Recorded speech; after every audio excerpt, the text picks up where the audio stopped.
Kita akan membahas semua tentang vaksin bersama saya, Dr. Dirga Sakti Rambe.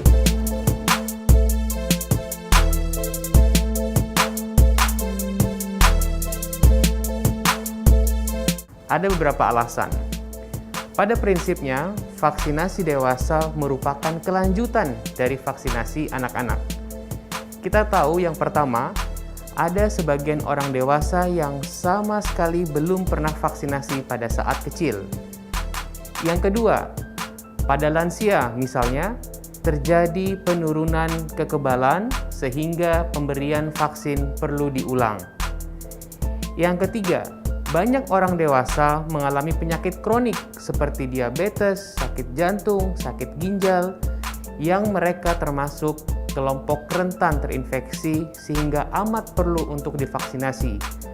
Yang berikutnya adalah karena alasan-alasan tertentu, misalkan untuk traveling atau yang berkaitan dengan perilaku berisiko tinggi atau pekerjaan seperti tenaga medis.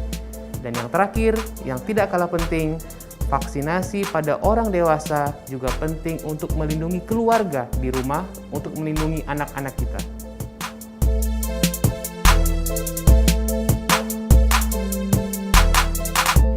Untuk anak-anak kita tahu bahwa rekomendasinya disusun oleh Ikatan Dokter Anak Indonesia. Sedangkan untuk dewasa, rekomendasinya disusun oleh Perhimpunan Dokter Spesialis Penyakit Dalam dan Anda bisa mengunduh jadwalnya. Pada saat ini, kurang lebih terdapat 15 jenis vaksin untuk orang dewasa di Indonesia. Antara lain, 1.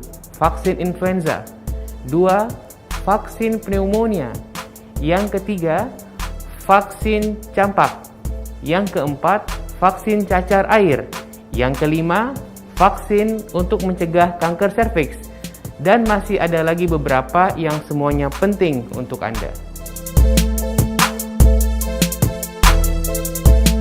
Sekarang kita sudah tahu betapa pentingnya vaksinasi untuk orang dewasa. Pertanyaannya, kemana kalau saya ingin suntik? Teman-teman dapat berkunjung ke puskesmas, ke klinik, ke rumah sakit, dan vaksinasi pada orang dewasa dapat disuntikan oleh dokter umum, dokter penyakit dalam, dokter kebidanan, ataupun siapa saja yang kompeten untuk melakukan vaksinasi. Oleh karena itu tidak perlu bingung, segera kunjungi klinik terdekat.